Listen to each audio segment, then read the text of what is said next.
Welcome to Nonsense History, where we're going to talk about swimming. Yes, sirree. The old ocean, the old wish, wish, wash. I don't know how to swim, but we do have facts about it today. I'm here with my host, Matthew.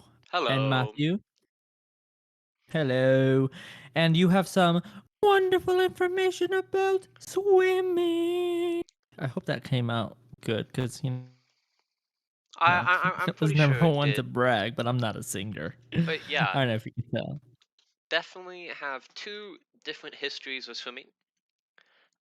We have Ooh. diving and competitive swimming. So, if there are any of you desert dwellers out there, swimming is the sport or activity of propelling oneself through the water using limbs. Now, I have a question for Yeah. you. Would it count as swimming if you just go to the bottom and walk? Yes, because you're propelling yourself with your limbs by walking in the water. Oh. I mean, it's not sustainable unless you can, Atlantis and stuff, but Yeah. whatever. Yeah. Which one do you want to go through first? Do you want to go competitive swimming or diving? Let's spin that wheel. Let's go competitive. Okay. So, competitive swimming. So, from what historians can tell, people have been swimming for a long time because, you need to swim. But Yeah. there's swimming referenced in the Odyssey, the Bible, the Quran, many old documents. But competitive swimming started in around the 1830s is when people started building swimming pools just to swim in. And Oh. well, people had like outdoor baths, but the act of like going there just to swim, don't know how Yeah, many yeah, people yeah. did that. In The eight, propelling yeah, motion, right? in 1837, the National Swimming Society was holding. This is in England, by the way, of course. Was holding regular swimming competitions in 6 artificial swimming pools built around London.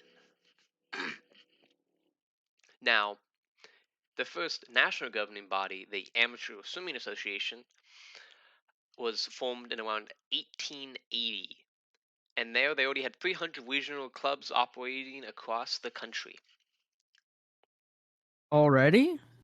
Yeah, but going back a little bit, so most people know that the fastest and probably most famous stroke, especially in America, is freestyle, where you have your arms and you go in front of your head and you pull back. Mhm, Now, mhm. that was first introduced in 1844 by two Native Americans who participated in a swimming competition in London and introduced it to the European audience. Now, someone named Sir John Arthur Trudgen, I'm sorry I butchered that name, adapted It's it. fine, he's Yeah, English. adapted it with his, along with his style, and easily won in 1873 in the competition. It is regarded still today as the fastest and strongest stroke in swimming. What's the stroke called? It's freestyle, where you take your, Oh, yeah, okay, I see. The you, whole thing's called. that's. Oh, I didn't realize it was actually introduced by Native Americans. The well, more you know. the more you know. Yeah. So these Native Americans, they brought it over to England, are like, watch this. And then they just did the swimming thing, like, and then they're like, whoa, that's so fast. And then this Mm. John guy, did you say Yeah, John? so John Hoffer.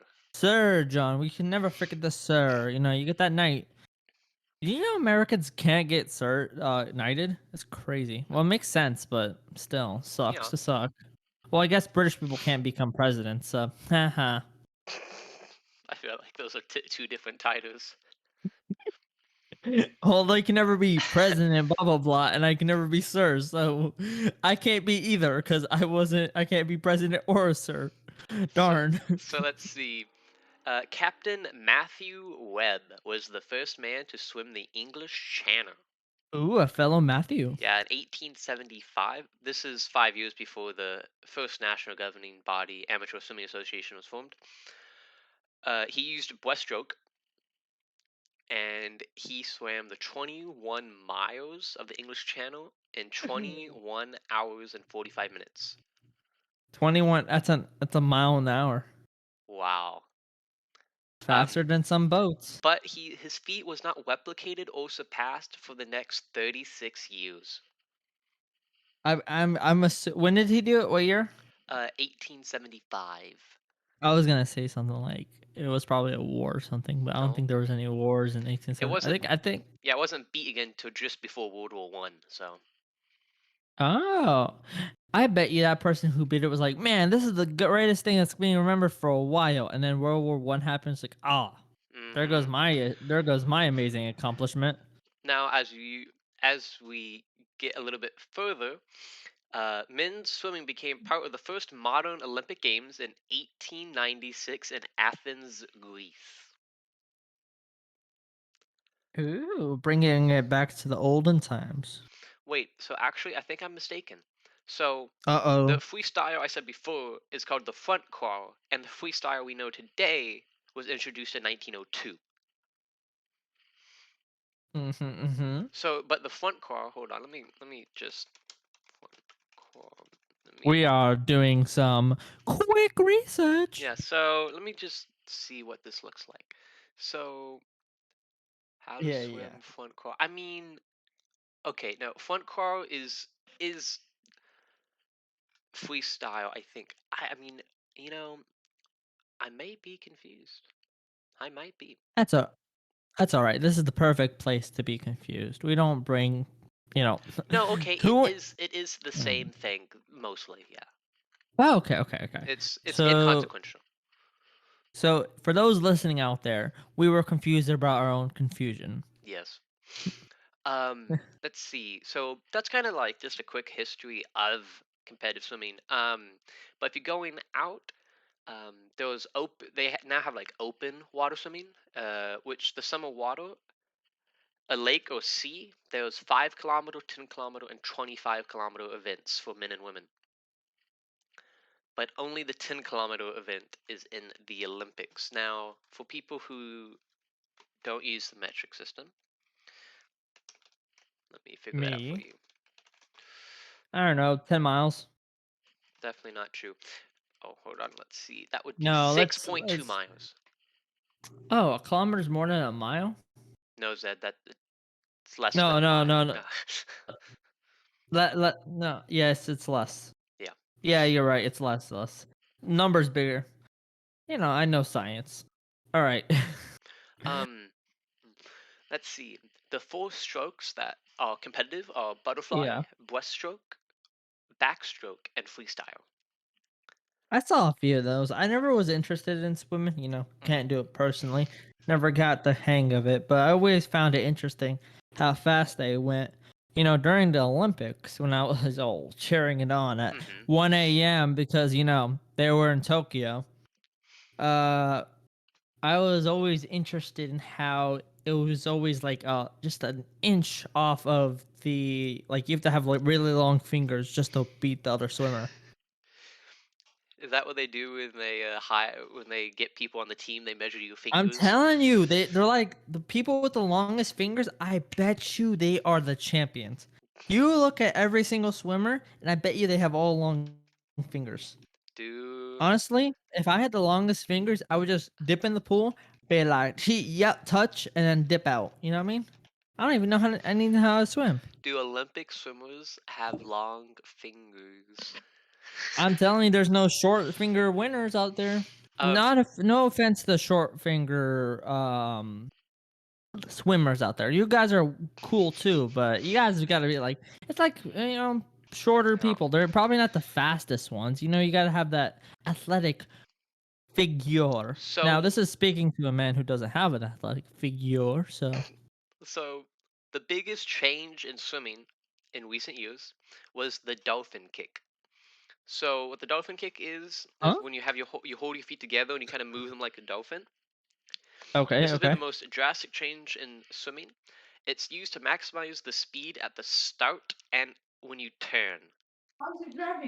Um, the first successful use of it was by David Burkoff at the 1988 Olympics, and he broke the world record using it. So, pretty impressive. Actually, let me see if I can find you guys that Pause, time. pause, pause. Can we pause the podcast? Okay, so in my research to find what time he had, fun Mhm. fact: East Germany, you heard that right, Yeah. Communist Germany, got 28 medals. United States only got 18 at swimming. Are we still recording? Yeah, Or yeah. No, we're coding. It's live now. uh, okay, Uh, thank you. oh, no problem. Yeah. But You hold want to on. give me a 3, 2, 1 before we do that? Absolutely not. Man, What a disaster. you know, I mean, this is just the style of this podcast. But hold on. Where is? Hold on. What's his name? David Berghoff. Yeah, go for David. it. Okay. Wait. Wait. He didn't even win. What do you mean he broke the world record? Hold on. Yeah, he broke it. Doesn't mean hey, just because he didn't win gold Hold on. doesn't mean you Hold don't on. break a Let me world see. Let me record. reread this again. Hold on, guys. So he swam most of the underwater and broke the world record in the distance doing the. He only did it during the preliminaries. Oh my gosh. Preliminaries, yes. Yeah, he didn't. He didn't beat it. He got beat by David Shutsky from Japan, in Damn. 0.13 seconds. Shout out to Shutsky. We support you. Yeah. 13 milliseconds. What year was this? 1988. Oh, he's probably gone by now. Oof. I mean, I can find that out. Hold on. Is David Shutsky still alive? And if so, is he still swimming? Question mark, question mark, David question mark. Berghoff. No, he's alive right now. Wait, David Bless Berghoff his heart. is. Let me see if David Suchi is still What alive. about old Shutsky? What about old Shutsky? Yeah, no, they're both still alive. They're both age about 50. Ooh. Age 50, eh? Yeah, Wait, when did he swim? What year? 88. Yeah, but how old was he? Oh, I don't know. I'm not Uh, calculating that. Have you even seen those like 10-year-olds in the Olympics? I mean, I think I've seen some of those. There's like some young kids in the Olympics and they're like they make you go, "Wow." I know the Olympics has been over for like a month now, but The Paralympics are going on, so oh, that's good. You know, good for them. I believe in the US to win that too. so I now, mean, it's probably for a better cause than just the country, yeah. but So let's switch gears to diving. diving, Uh, going into the water so and coming out. the first diving mechanism was, sorry, was Mhm. invented in 1715. So Okay, by pretty old. diving mechanism, what do we count that as? Um, we'll get to that here in a second. So it was made by John Lithberg. Gutenberg, was he a German? No, A Swede? English. Darn, another Englishman. So I mean, I don't hate his the English, his but invention, I'm going to describe it to you, okay? yeah. It is made of wainscot, perfectly round, about 6 feet in length, about 2.5 feet diameter at the head, and about 18 inches diameter at the foot. It contains about 30 gallons. It is hooped with iron hoops without and within to guard against pressure. There are two holes for arms. The glass is 4 inches diameter and an inch and a quarter thick to look through, which is fixed in the bottom part, so as to be in direct line with the eye, two air holes upon the upper part, into which air is conveyed by a pair of bellows, both of which are spot with plugs immediately before going down to the bottom. At, at the foot part there is a hole to let water out. Sometimes there's a large rope Mhm. fixed to the back or upper part, which is let down. And there is a little line called the signal line, by which people are above are directed what to do. Let's see. There is under fixed a piece of timber to guard the glass. I go in feet foremost, and when my arms are through the holes, I put my head in, which is fastened with screws. It requires 500 weight to sink it, and take but 15-pound weight from it, and the buoyancy upon the surface of the water. I lie straight upon my breast all the time. I am the engine, of which many times been more than 6 hours, being frequently refreshed upon the surface by a pair of bellows, I can move about 12-foot square at the bottom, where I have stayed many times 34 minutes. I have been 10 fathoms deep many 100 times. I have been 12 fathom, but with great difficulty. So that was the mechanism. It's a barrel. I hate you so much. Why So, was it so? What was all of that? so let me send you an image of it. Um, so This better be some kind of barrel. This better. Wait, what was all that other stuff? that was him describing it. That was him describing a barrel. So hold on, Zed. You're gonna be really angry with me when you see what it looks When was the like. barrel invented? Look up when the barrel was invented. Did he invent the first barrel? No, Zed, but that's a replica. I sent it to you on Discord. What is that? It's a barrel. It's a barrel like that's horizontal in the air a few feet. With like what are those? Is that balloons? No? What are those two white things? You mean, oh, that's wire holding it to the ceiling so you could see it. No, on the bottom of the barrel. That's his arms. Where his arms would go through. Find out when this guy died. I hope he died early. I hope he died young. Um, I don't wish that upon anybody, but I do upon hold this guy. on. Let me find Who out how old. describes your invent? I guess like if you have passion for it. Also, he'd be really good at making an essay, dude. He just described a barrel in like a paragraph. Hey, what did you invent? Oh, you have to. It's a multifaceted. It's a beautiful.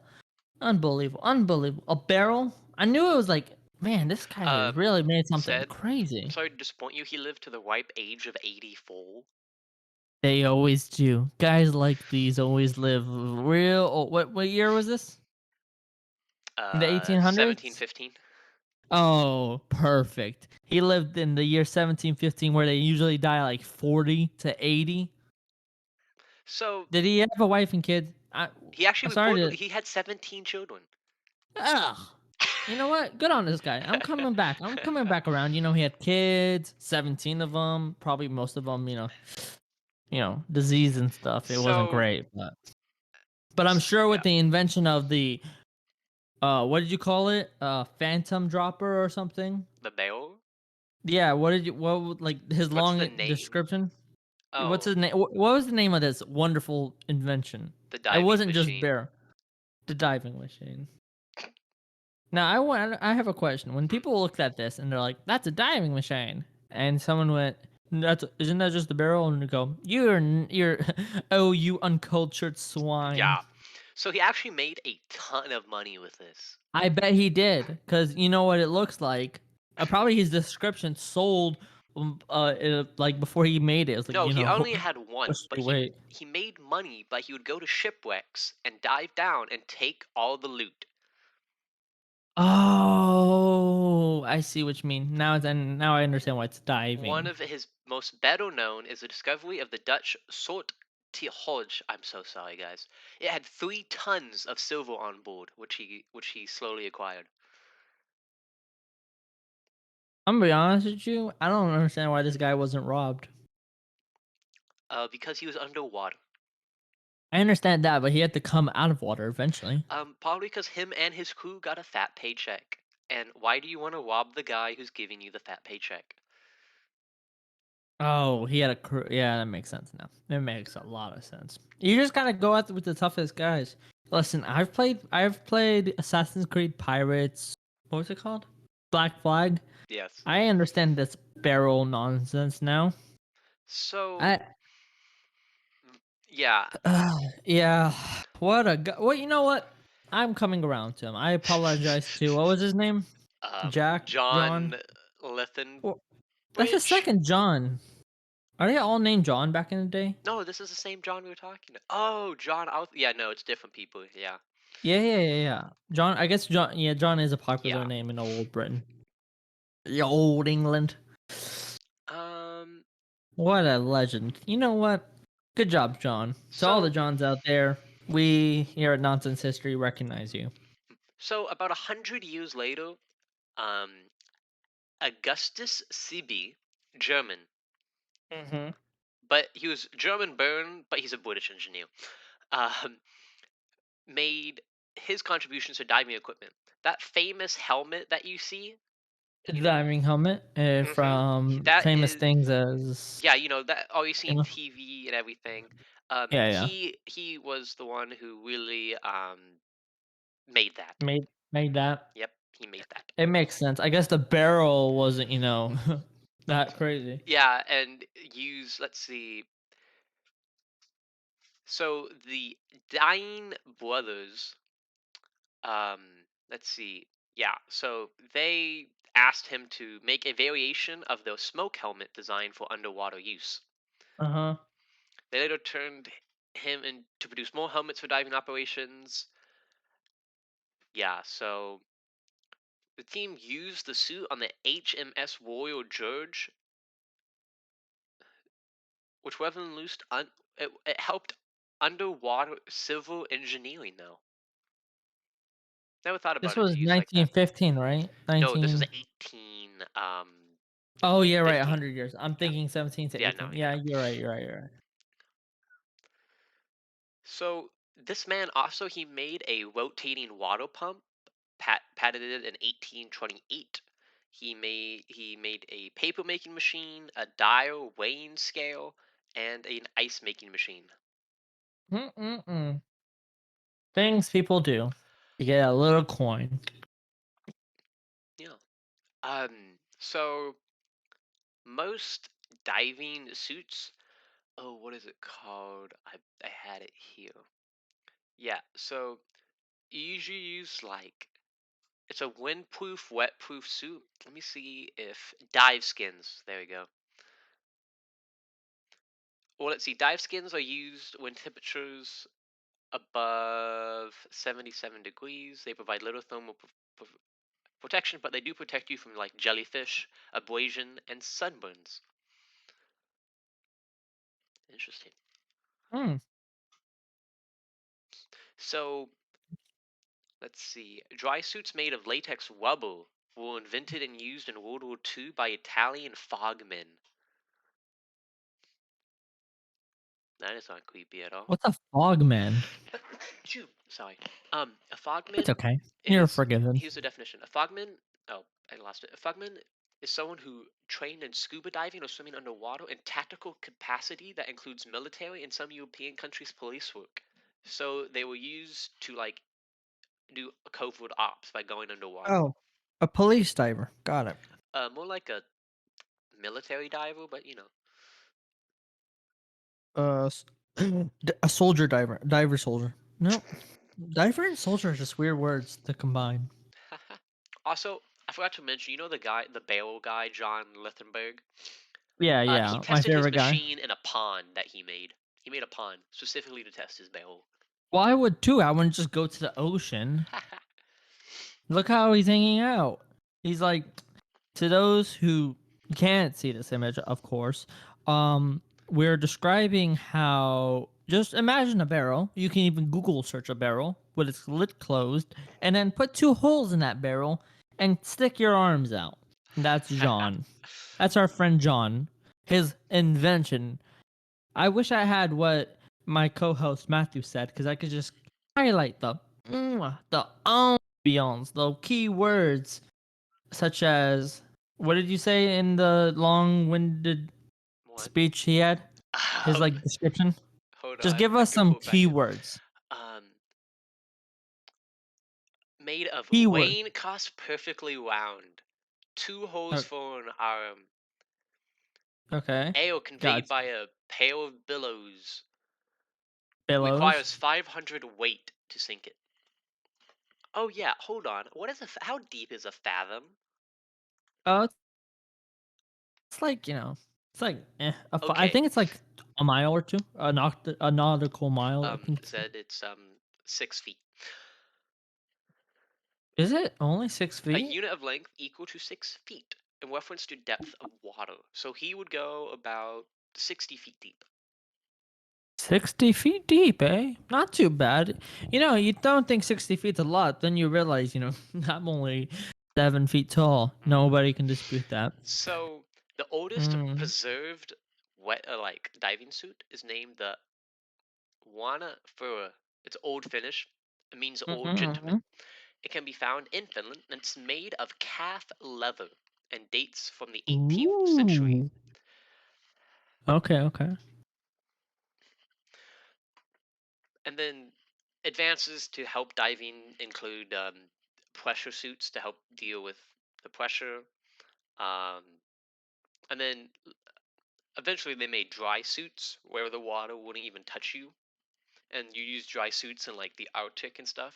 Like helps keep you warm. Would you ever go diving? Like with all the new technology You know nowadays? what? I might. I don't think so. Cause like, what if something goes wrong? They're always talking about like how, your oxygen thing might go, and you really need to know how to swim. Blah blah blah blah blah blah. Yeah, but I mean, hey, um, that's a history of swimming now, diving and Yeah. competitive. Yes, sirree. We didn't cover the interesting stuff or the non-interesting stuff. Listen, listen. If you want to know more about the swimmings and stuff and all that and where we got this, we're not, no pirates out here. We'll provide that information in the description below. So just for you guys like John, and I would like to apologize to what was his name? Lindenberg? What was his Which last John? name? What was it? Well, John Lindenberg? yeah, which person we have to apologize for. Which one? Lindbergh? Yeah, that's when you have to Yeah. apologize to.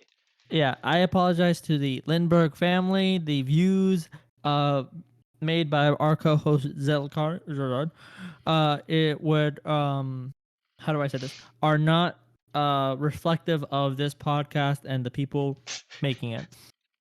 I think Oh that should be good. my goodness.